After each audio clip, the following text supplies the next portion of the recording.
Jacksonville surged last year. Regular season, they closed out with 8 consecutive wins. Trevor Lawrence, franchise record 38 total touchdowns.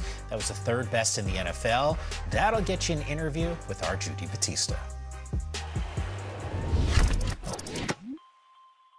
Thank you so much for joining us. How is it out there? I mean, this is the 2nd year with Liam Cohen. How much different does it feel right now than it did at this time last year for you? Oh, it feels great. I mean, just to have that knowledge of the system and that carryover, especially with our skill group, and to be able to just build on the little details and nuances of the offense. I mean, that's really fun. And I think just the understanding that we all have is so much better than it was this time last year. So I think working on that chemistry with all the wideouts and tight ends and even just our group up front too, all the calls we're making. So it's a big difference, but we still got to, make those improvements every day and come to work.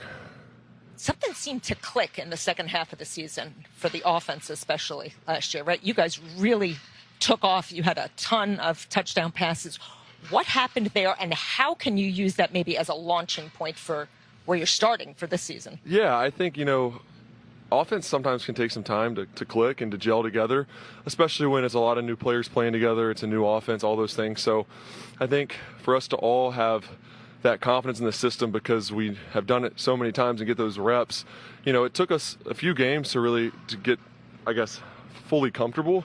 And then on top of that, our depth chart wasn't exactly the same skill group wise until the back half of the season. We were really consistent with the group that was out there. A lot of changes early in the season. So I think those are 2 parts of it. And then just guys' commitment to get better. I mean, we were doing a lot of extra walkthroughs, a lot of extra meetings, just trying to dial in on the details so we could all play faster and be on the same page, and it really started to pay off. So I think that's obviously just a glimpse of what we can do. Now we got to do it for a whole season, and I feel really confident that this group can do that.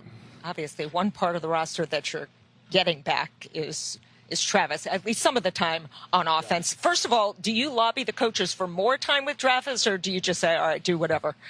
Yeah, I think he's lobbying enough on his own. He would play every snap, both sides of the ball, if he was able to, which I'm sure physically he can. But he's so talented, and I know that no matter where he's playing, he's going to help our team on offense, on defense. So where does he help us the most? And I'll let the coaches make that decision. And I know when he's on offense, he's making plays. But I also know that we have so many good skill players on offense that even when he's not over there, we're able to be explosive and find these plays. And I mean, look at our room with BT, Jacoby, Parker, some of the young guys we've brought in, and then our tight end room is just really, really versatile and good. So we have so many threats, and I'll let our coaches kind of figure that out. I know you guys are focused on the idea of sustained success. How do you do that? I think it's just taking it one day at a time, coming into work every day, coming here with a chip on your shoulder, something to prove, and just wanting to get better. I think at the end of the day, if you put everything towards just getting better, not focusing on the outside noise, just trying to get better each day, you'll see improvement. And that's all we're looking to do. And come September, we'll be ready to play, but we got to take it one day at a time. Trevor, thanks so much. Fresh off the field. Go relax. Thank you. Well, we know Jacksonville has their guy. Cleveland's not exactly sure. 13 different quarterbacks have made a start for the Browns since 2020. That is the most in the NFL. And as you saw there, Deshaun Watson, Shedeur Sanders taking some first-team reps. We got to start a quarterback competition. And for the assessment of how it could potentially play out, Cam Wolf, Brian Baldinger with us right now. Quarterback guys, this is what we're going to be talking about with this Browns team, isn't it? Yammer, that's the main story here. Shedeur Sanders, Deshaun Watson, they've been splitting the first-team reps. Deshaun got yesterday. It should be Shedeur today. And a big key point for them, what I understand, is decision-making and playmaking will decide this quarterback race. Who is the best decision-maker? Who makes smart decisions, take care of the ball? And playmaking, who is the guy that can get the ball down the field, especially in 2-minute and red zone? And, Baldy, what do you want to see? Well, actually, the guy's protecting the quarterback. Yep. Because just combing this league this offseason, this is the only team I've seen where they might have very well 5 new starters. With the new offensive line coach in George Warhop and Bobby Johnson, they got 5 new starters that they've got to blend. They're all from different places. Spencer Fano's the rookie, Johnson from the Chargers, on and on and on. Titus Howard was with the Houston Texans last year. Yep. So they've got to try to coordinate this offensive line here and really the one strength this team has had, even through all of the struggles, was they always had a pretty good core of the offensive line. Yep. Every time you came to Cleveland. And right now, I'm not saying that they don't have that yet, but they've got to build that, and that's what I want to see today. This is a very young team. They built a lot around these quarterbacks, so the support system is better for them to succeed. Their young receivers, KC, Concepcion, Denzel Boston, have had really nice starts to camp. And we'll actually talk to Shedeur Sanders. We'll talk to Jared Verse. We'll talk to Carson Schwetzinger. Last year's Defensive Rookie of the Year. Absolutely. Yeah. So, you know, Andrew Berry, their general manager, has done a really good job building this roster. New head coach in Todd Monken, who has got rave reviews on how he's been able to be direct and blunt with his players on what he needs from them. And we're going to see another day in pads how these guys can compete and ultimately who gets the upper hand, Shedeur or Deshaun, in this quarterback race. Yeah, pumped to hear what you guys think after you watch practice, and looking forward to hearing some of those interviews, because a couple of those names, especially with Shedeur, like that'll grab a little bit of buzz and attention. Just a smidge there. Guys, great to sort of deliver and level up from last year, which was a really strong performance. For a little more context, Stacey Dales, Mark Ross join us right now. Stacey, you've been around this team a ton over the years, and I know you had them for us on NFL Network a lot last season. How different is this camp with Ben Johnson in year 2 as he was feeling things out a season ago? Yeah, I got a lot of home games because the Bears kept winning. I mean, they had 11 wins. They go to the playoffs. They could have very well been in the NFC Championship. And Caleb Williams, he wanted 4,000 yards. He wanted to be the first Bears quarterback to ever do it. He was, I think, 58 yards short of doing that. I have to double check my numbers. So he's right there. They want the completion percentage to go up. But Mark, what's interesting about Caleb is I asked Ben Johnson recently, the head coach and his play caller, what is he elite at in your mind? Because now you've had about a year and a half to work with this young man. And he said he's got it all. He's got the arm talent, the playmaking ability, the escapability. Those legs can hurt a defense. There's so many layers, Ben said, to who he is, but it's consistency they are driving, and the copious amount of time those two, Mark, have spent together is substantial, and that marriage continues to blossom. For sure. And, of course, Ben Johnson took this job because of Caleb Williams and what he saw in him and what he thought he could get out of him. But as you mentioned, it's the consistency of the easy plays, the layups. Let's get these layups. Caleb, not sail a ball 5 yards over someone's head on a little slant route. Let's get these layups so that we can still hit three-pointers and beat people off the dribble. And with Ben Johnson's time invested in Caleb Williams, they probably spend more time together than anybody. And I experienced that, Stacey, with Chicago's own Donovan McNabb when we drafted him, and then Andy Reid came in to coach Donovan, and it was throughout the draft process where Andy saw things that we saw in Donovan and said, yep, I can coach these things. And then those guys spent so much time together growing, building, learning, progressing, getting better at the little things in Donovan's game, who had similar playmaking type ability but had to get better at the layups as Caleb does. So, you know, of course, Ben Johnson and Caleb Williams are joined at the hip, and as Caleb goes, Ben's going to go, and as Ben goes, Caleb's going to go. Yeah, and Ben Johnson, he just asked so much in terms of the volume of this offense, and the uniqueness of this training camp is they truly have moved to a place in which they're speaking the same language. And anytime your play caller, as you know, we're a part of, you saw those moments when you were with, you know, the Eagles, and Andy Reid was the head coach and the play caller with the quarterback, the aforementioned Donovan McNabb. And as you see Luther Burden on the screen, expect Amon-Ra St. Brown type jump, perhaps, when you've heard Ben Johnson say it, as we bring in Mike Robb as well, Mark, but you can get back to Mike Robb on this.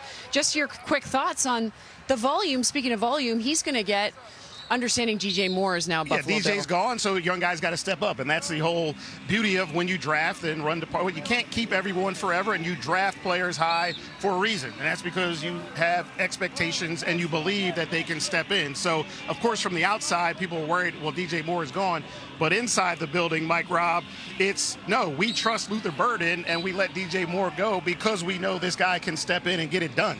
Absolutely. Young guys got to step up. I mean, that's the name of our game, right? The business of football happens every single week.